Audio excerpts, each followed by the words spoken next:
Syria மாளிகைக்குள் திடீரென்று நுழைந்த மக்கள் கையில் கிடைத்ததை தூக்கிக் கொண்டு ஓடும் காட்சிகள். சிரியாவை கிளர்ச்சியாளர்கள் குழு கைப்பற்றியதை அடுத்து பஷார் அல் ஆசாத் மற்றும் அவரது குடும்பத்தினர் மாஸ்கோவிற்கு தப்பிச் சென்று அடைக்கலம் புகுந்துள்ளனர். நேற்று சிரியாவின் தலைநகரை கிளர்ச்சியாளர்கள் படை கைப்பற்றியதை அடுத்து தனி விமானத்தில் பஷார் அல் ஆசாத் குடும்பத்துடன் தப்பிச் சென்றதாக தகவல்கள் வெளியாகின. இந்த செய்தியை கேள்விப்பட்ட சிரியா மக்கள் உடனடியாக அதிபர் மாளிகைக்குள் நுழைய ஆரம்பித்தனர். ஏற்கனவே கிளர்ச்சியாளர்கள் குழுவின் அதிரடி தாக்குதலை அடுத்து அதிபரின் இராணுவ படை பின்வாங்கியிருந்ததால் மக்களுக்கு மாளிகைக்குள் நுழைவது சுலபமானதாக அமைந்துவிட்டது.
ஐம்பது ஆண்டுகளுக்கும் மேலாக மக்களை அடக்கி ஆண்ட சிரிய அதிபரின் இல்லத்திற்குள் நுழைந்த மக்கள் அங்கிருந்த பர்னிச்சர்கள், விலை உயர்ந்த நகைகள் என கையில் கிடைத்த அனைத்தையும் தூக்கி கொண்டு வெளியேறும் வீடியோக்கள் இணையத்தில் வைரலாகி வருகிறது.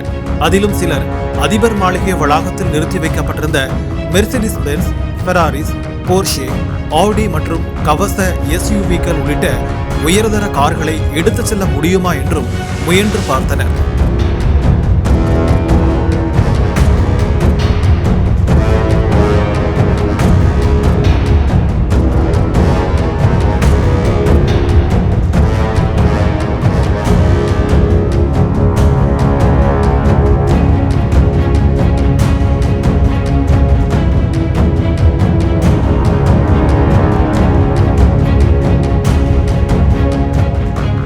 சிரியர்கள் ஆசாத்தின் கைவிடப்பட்ட அரண்மனையை சமூக ஊடகங்களில் பரப்பும் வீடியோக்கள் கிளர்ச்சியாளர்கள் மெர்சிடிஸ் பென்ஸ், ஃபெராரிஸ், போர்ஷே, ஆடி மற்றும் கவச SUVக்கள் உள்ளிட்ட உயர்தர கார்கள் நிரம்பிய கேரேஜை ஆராய்வதை காட்டுகின்றன.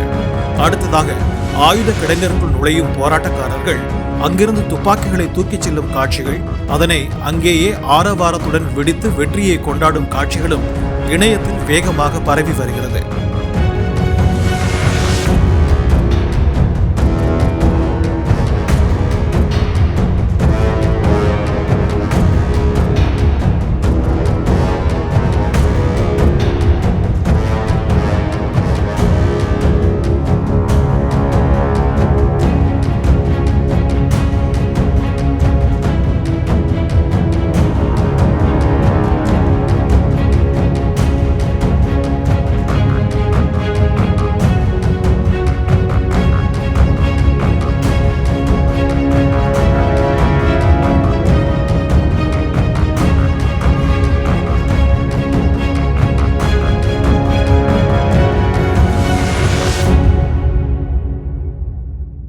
இந்த வீடியோவை உங்களுக்கு வழங்கியது www.aliaonlinestore.com. இந்த இணையதளத்தில் நீங்கள் ட்ரை ஃப்ரூட்ஸ், நட்ஸ், அதே மாதிரி குழந்தைகளுக்கு தேவையான டாய்ஸ் உள்ளிட்ட பல பொருட்களை நீங்கள் வாங்கிக்கலாம்.